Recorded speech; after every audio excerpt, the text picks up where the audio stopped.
All right, so today we have a clip here of Michael Knowles talking about Drag Story Hour and also guns.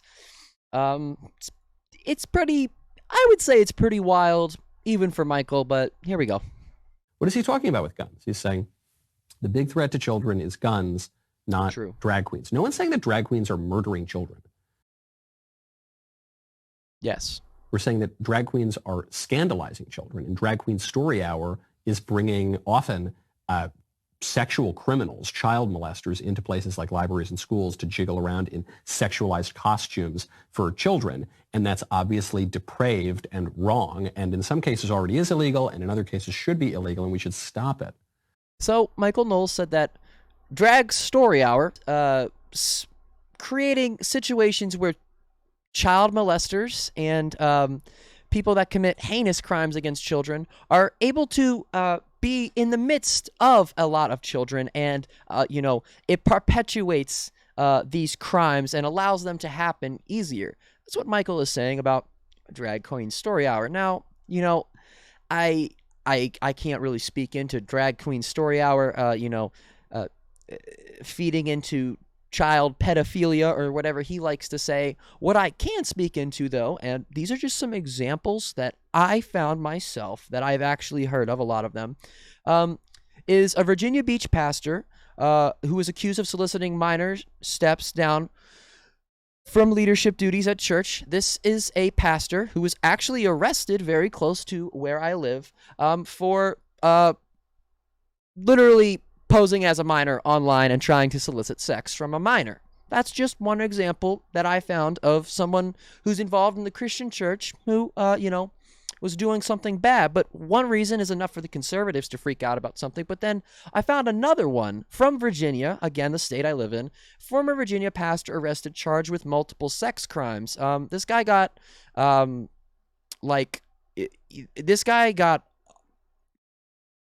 This guy was allegedly, or not allegedly, the police reported that he allegedly sexually assaulted an underage female member of his congregation of his church. This guy is a pastor. So, that's another pastor that was doing sexual things to children. So, again, that's two right there, just in my state.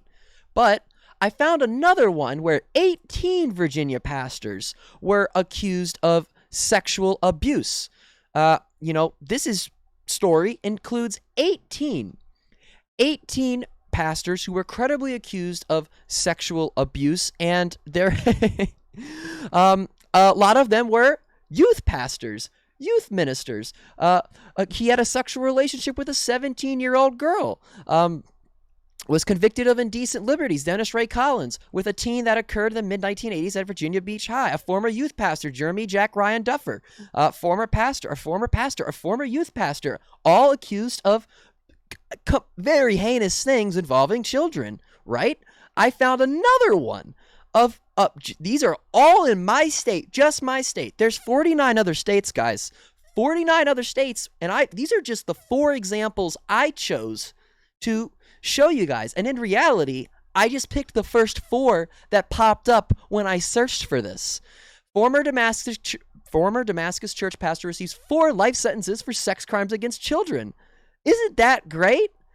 So if we're going to use the Drag Queen Story Hour logic that conservatives like to use, we get rid of drag queens, or Drag Queen Story Hour, something that doesn't exist, then maybe we shouldn't let children go around churches or pastors or, fucking people that teach the word of God, because it seems like they can't control themselves from committing literal sexual crimes with children. This guy got 4 life sentences, and trigger warning, I'm sorry, but for the argument, I'm going to say it. This is what he got charged with: sodomy of a helpless victim, sodomy of a child less than 13 years old, abject sexual penetration of a child less than 13, aggravated sexual battery of a child less than 13. 12 counts. Terrible. Absolutely terrible. Okay, so, and again, those are the 4 examples that I chose to pick from my state. There's a long list of more pastors from my state that have done things like this. And then again, there's 49 other states. But Michael Knowles doesn't stop his bullshit there. He continues on, and let's listen to what else Michael has to say. Well, what about the guns? What are you saying about that? That's a completely separate issue. Mm-hmm. Is it? And it's true that guns are the leading cause of death among children. It's very close. He is right about that. That is one thing I will agree with him on. Michael is right about that. Just slightly ahead of automobile accidents. So are you suggesting that we ban automobiles too? Mm-hmm. Is your argument that we ban guns and we take away the Second Amendment, we rewrite the Constitution, and we deny people's right to defend themselves? Is that what you're saying? What are you saying? You're not saying any of that. You're not making any kind of... So Michael Knowles, is saying that, despite guns being a leading cause of death among children, there's not really a whole lot that we can do. What are you going to do? Take people's rights away to defend themselves? What are you going to do? Take away the Second Amendment? Is that what you want to do? But, what does Ben Shapiro love to say? Michael Knowles' boss, facts don't care about your feelings. Let's take a look at some quick facts, guys, just for the record. So first, we have a chart here of the leading cause of death among children. And right here, this chart, I want to make sure you guys can see it. This chart says that firearms are now the number one cause of death for children in the United States, but rank no higher than 5th in 11 other large and wealthy countries. Here's the chart. The U.S. has by far the highest child and teen firearm mortality rate among peer countries. Firearm mortality rates per 100,000 children, 1 to 19, U.S. and peer countries 2020. So right here, the U.S. per 100,000 children, 5.6 die, okay, from firearm-related accidents. If you guys look, this is what I see people on both sides of the aisle do this, but it's mostly conservatives. They like to say, well, guns are bad, but it's just barely a little more than automobile accidents. So what are we going to do? They talk about the number of which people die, but they don't talk about the rate. That's what you guys need to look at. You always, if you're going to use a statistic, it's the same argument when people say, well, more white people are killed by the police every year than black people are. Yes, that is true. But again, you have to look at the rate at which white people are killed by the police compared to the rate at which black people or people of color are killed by the police. You have to look at the rate. And if we look here, the United States rate at which children die at the hands of firearms is significantly higher than every other country. Every other, these are our closest peer nations, I would argue, at least. But that's, this is also what the chart says. Canada, not even one. France, not even one. Switzerland, not even one. Austria, Belgium, Sweden, Australia, Germany, Netherlands, UK, and Japan.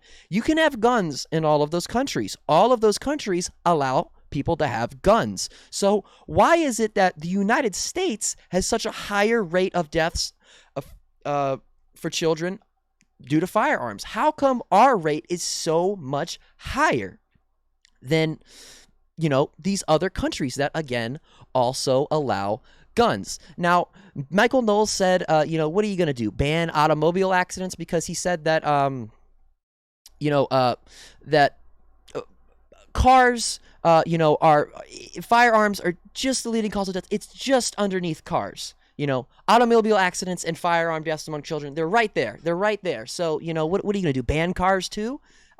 So this is a chart that is, again, showing deaths of children and adolescents, and it has a bunch of different things. It has heart disease, fire, chronic respiratory disease, drowning. If you guys look, and the chart starts in 1999. This is the chart here. Let me scroll down so you guys can see. Oh, I can't scroll down.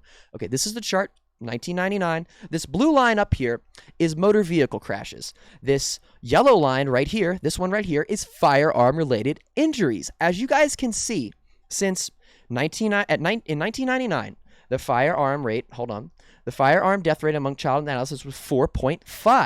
In 1999, for car crashes, it was 10. It was just flat out 10, or it was like 10.2 or something like that. But as you can see from this chart, and this is not just a fucking some chart someone made up, firearm-related injuries among children and adolescents has steadily, especially since 2012, steadily risen, and yes, it has surpassed motor vehicle crashes involving children and adolescents. And you can see this has steadily declined. So, Michael wants to pull this statistic out of his ass and say, well, it's just barely above motor vehicle accidents, so what are you going to do? He's not going to show you guys this at all. And if you guys are interested in looking this up, this was done by the New England Journal of Medicine. You guys can either, I'm sure that there are some people going to be like, oh, that's probably not right.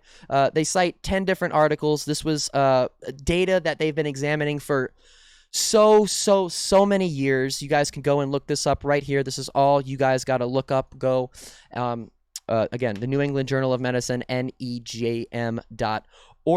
This is what you guys need to go and look up. So, and again, Michael's saying, that what are you going to do? Ban guns? Nobody is really saying that, okay?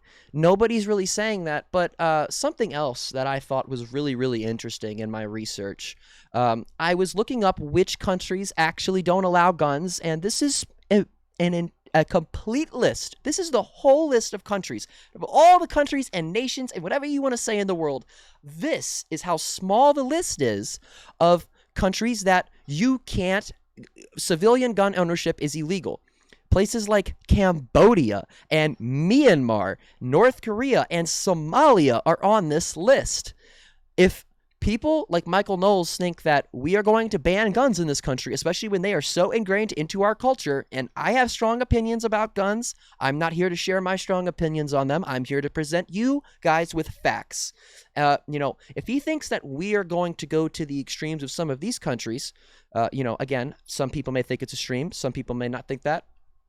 He says that we're gonna do. What are you gonna do? Do this? No, we're not going to do this. This isn't gonna happen. But I saw this down here, and it made me really, really, really curious. They're saying several additional countries stop short of banning firearms entirely, but restrict them very closely. And then they give a little blurb on Japan and how they go about allowing people to have firearms.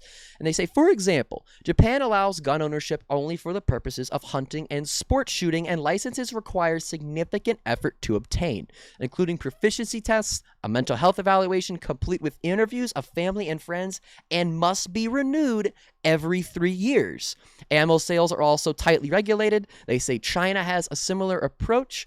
And, again, when we go and we look at the, I can't find it now. We look at the rate at which adolescents die from firearms. Japan is on this list, and look at the rate. It's 0.1 compared to America's 5.6. Okay? So, again, the gun industry in this country is very unregulated. Again, and I can show you guys this. Michael Knowles says, automobile accidents. There are about 282 million vehicles that are registered in this country. And as far as how many guns there are, there's about 420 or 430 million guns in this country. There's more guns than there are people. How the fuck does that work? There's not more cars than there are people, but there are more guns than there are people. So, again, that's a problem. It's a direct result of our gun industry being largely unregulated because of things like the NRA being able to lobby in our government and give politicians money so they don't come down hard on them. And they also have, again, less restrictions, less stuff like red flag laws that, let's be honest, do they even really work that well? If they're not implemented well, if they're not enforced, then no, not really. There's all of these things that Michael's not addressing. He just says, "Oh, well, what? It's so close to how many kids die in car accidents. What are you going to do? Ban cars too?" He's not examining any of the facts, any of the evidence, any of the tangible proof we have that would be literally an amazing argument, a factual argument for why something like tighter gun regulation needs to be a thing we do in this country, but he's not going to tell you guys any of that. Ben Shapiro's not going to tell you guys any of that. Matt Walsh isn't going to tell you guys any of that. None of these right-wing grifters are going to show you guys any of this stuff because, once again, that would make their entire argument just completely fucking fall apart. And if you guys like the video, please hit the like button. It helps me out so much. I'm sorry if my voice is a little hoarse. If my mouth is really dry. But hit the subscribe button. Press that little bell. Turn on all notifications so you guys don't miss an upload.